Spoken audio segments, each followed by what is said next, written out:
In their never-ending battle to save lives, Mongolia's dedicated EMS doctors across 21 provinces continue to face monumental challenges. Few ambulances have any equipment and are often crewed by a doctor just out of medical school with limited training in pre-hospital care. They are helped by untrained ambulance drivers. Often, family members willingly step in to aid the sick and injured. The increasing population in the capital, Ulaanbaatar, means increasing calls for urgent medical aid, placing even more strain on a service already under intense pressure. Response times are pushed out into hours, mostly by traffic congestion when ambulance drivers resort to loudspeakers to plea for access.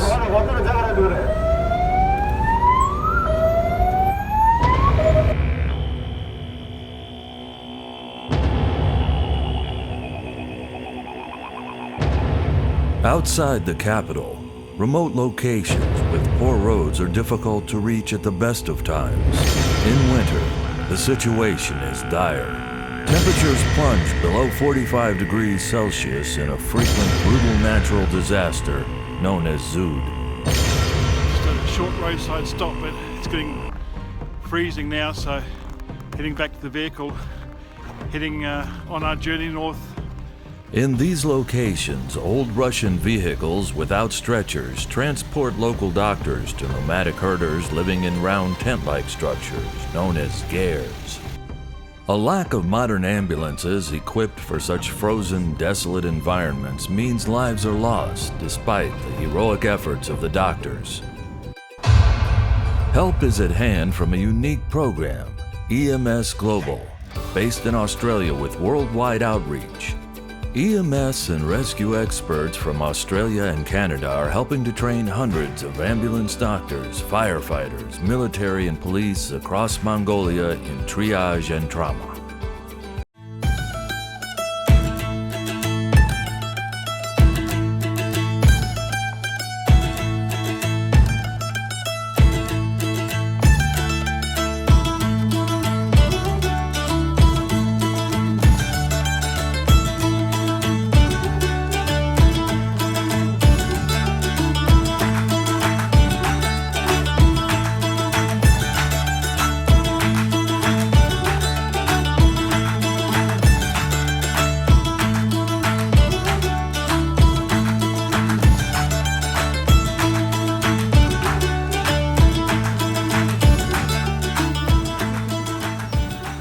Project Clinical Director and Australian State Paramedic Manager Duncan McConnell and Joe Acker, Director of Clinical Practice at the British Columbia Emergency Health Service, spend their first night in Mongolia unpacking and sorting donated equipment.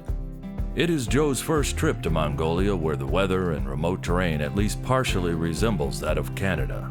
As far as EMS is concerned, the two nations are far apart. The next day, they are joined by Chief of Vancouver Fire and Rescue, Daryl Reed, who is keen to get a better understanding of the rescue resources in the capital. His immediate focus is on how Mongolia is prepared for disaster, and where his expertise in interagency coordination may be put to good use. Base equipment that they have looks really good. The organization seems to be quite strong, but I'm curious how they're able to tie things together to resource to big incidents and major disasters. With just 24 hours in the capital Ulaanbaatar, it's time for the team to head toward the border with the Russian Federation. There's a place beyond the silver moon. If we drive, then we can get there soon.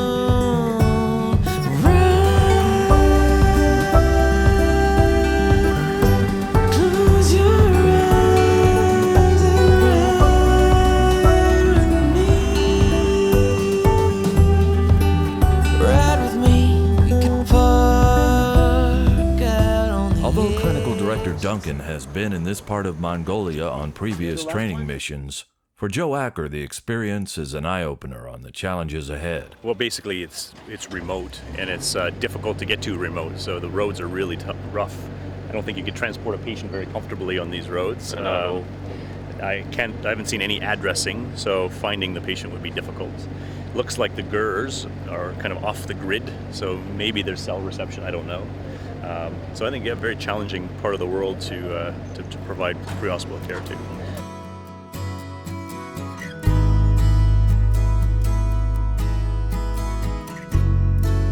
The first stop is Darkhan, a city of 100,000 residents close to the border with the Russian Federation.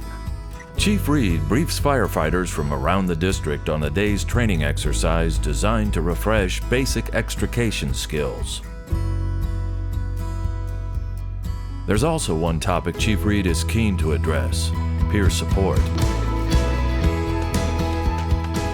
At least get them thinking about things like peer support, which I understand it's culturally hard in the fire service everywhere in the world. Because it's a toughness. And you could see it. You can see them resisting that response. You could see it on their faces when I asked, and I asked very intentionally because I wanted something in that talk to be uncomfortable for them. Yeah. And it was.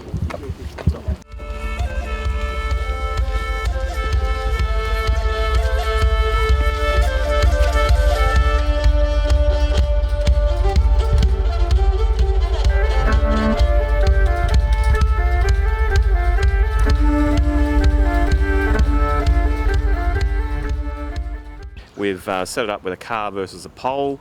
Patient wasn't wearing a seatbelt, and you'll be able to see that the patient has hit the windscreen pretty hard with their head.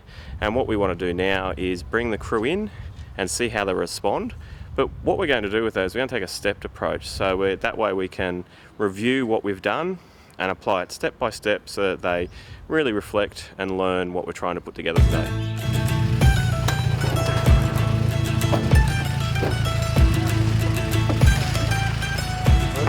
Driver hit the glass because he didn't put the seat belt.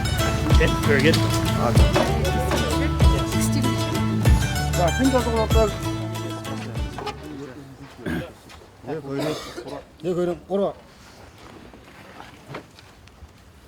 Yes, excellent. And now, hold on. One of you. Hold on. And then bleeding? The other one can patch. Put bandaging material. Pressure. Yes.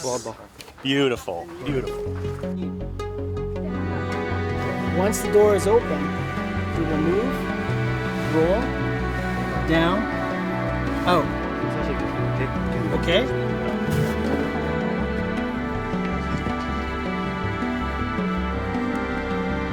Now you take the head. Now you're the boss. Whoever holds the head never lets go.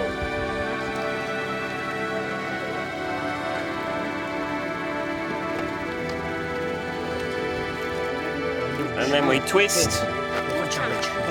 Twist.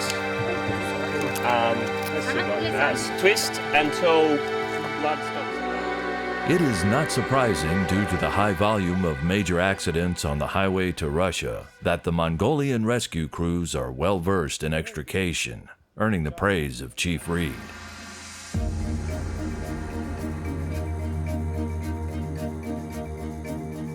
Mongolia, once the second largest kingdom of all time, today is infused with nomadic traditions. Mongolians are proud of their culture and Buddhist heritage.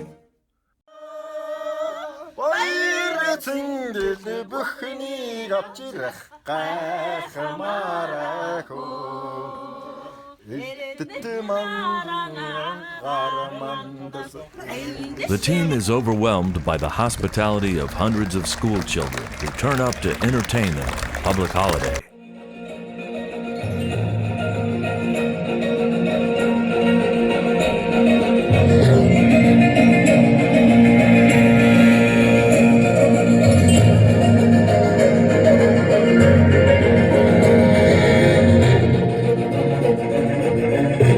For Joe Acker and Chief Reed, being welcomed by the students keen to practice their English skills is an experience they will never forget. It is symbolic of the generosity and appreciation of the Mongolians for the efforts of the team and the many donations to equip ambulances along the way. Trauma accidents. So lots of patients, lots of issues. 1977. They've got it 1977. 77. Quite old. It I is think quite they need old. to have a new one. Yes, Okay. they have switched. They use it. So it works okay? They don't run out of bottles? Closer to the capital, and the team is again working with local firefighters, doctors, and police on extrication skills. So we've created a car pedestrian accident where a pedestrian has been struck and then the vehicle struck something else. We've got 3 patients. The patient on the front obviously is the pedestrian with catastrophic hemorrhage, bilateral femur fractures, and a head injury where his head's gone into the windshield. The driver has some significant injuries as well, but not as serious as the front. And then we're going to have a patient in the back as well with some serious injuries. So the priority will be the patient on the front, pretty easy to access. Second priority will be the patient in the back, and then third priority be the driver. No matter the rank, it's all hands on deck to carefully extricate the patient under the direction of Clinical Director Duncan.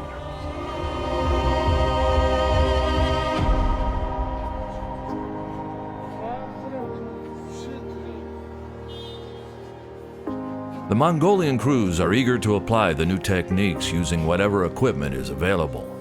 For many of the Mongolian doctors, the stress of responding to entrapments with critically injured patients is compounded by the lack of modern ambulances, training, and equipment.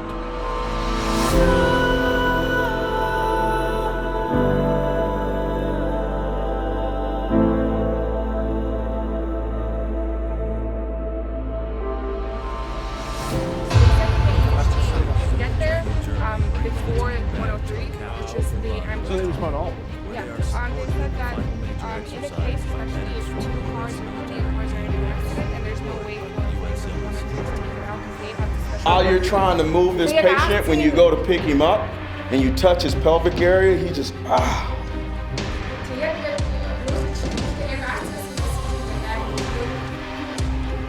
The challenges faced by Mongolian EMS are summed up by the president of the Mongolian Society of Emergency Medicine, a partner in the project. Hospital emergency care. How to do? We don't know it. Today's multi-casualty exercise brings together doctors from across Mongolia with the aim of building skills in triage and trauma. These enthusiastic junior doctors will act as casualties. For them, it is a taste of things to come. Life and death practiced today will become very real after graduation. Many of them will be assigned to one of the 43 ambulances responding to calls across the capital. We've got a patient that's got an amputation, multiple contusions all through, burnt hand, and it's part of our multi-CAS, so we want them to triage the patients, come in and treat. So we have 6 patients, and it's from a simulated bus crash. The patients have some challenging injuries. Some of them are time dependent, so they're going to have to work fast. Some of them are going to have to look for and ask some questions when they're doing their triage. And we think we've created a challenging scenario. You are having it's very hard to breathe. Okay? Okay? And you're really worried about this because it's bleeding really bad. A lot of blood. Okay, so what do we have here? За ухаан алтлгүй толгойн шарахтай пүүлс нь дар амьсгал нь хорь. Green? Yeah. So just minor lacerations. Duncan briefs the doctors on a variety of scenarios and initial triage, each doctor working with another from a different province for the first time. So if they're unconscious, we put in either something in the nose or something in the mouth to lift the tongue up so that it helps open the airway. I don't want to belittle the significance, but trauma is relatively straightforward. It's relatively easy. It doesn't take a tremendous amount of training just to do the simple things.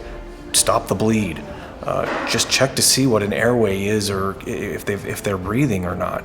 You know, oftentimes it doesn't matter what your level of training is. If the injury is so significant that it's going to take a life, it's going to take a life no matter who it is that's on scene. But what we want to do in that pre-hospital environment, our goal is the preventable death. Move on. Please. Move on. Move on.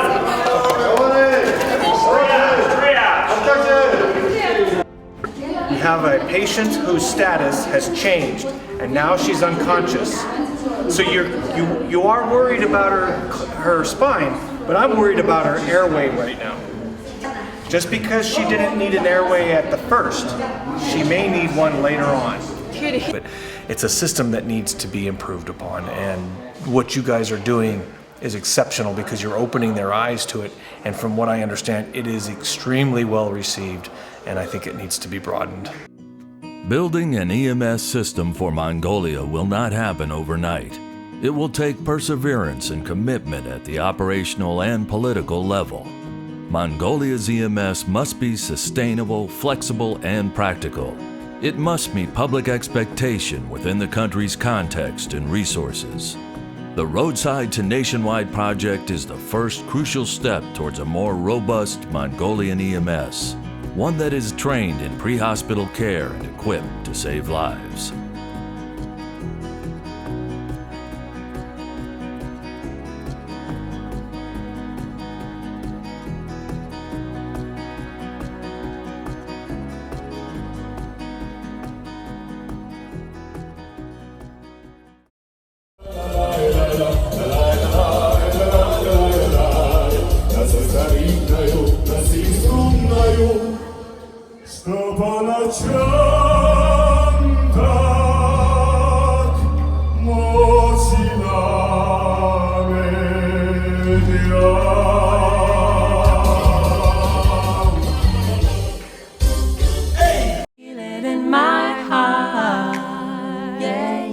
It's gonna be okay. Yeah, yeah. The sun is shining bright unto another day. Yeah, yeah. It's gonna be alright. It's gonna be okay. Hey, hey, hey. If at first you don't succeed, you better try again. Hey, hey, hey. The clenched fist can't plant a seed. Just open up your hand. It's gonna be alright.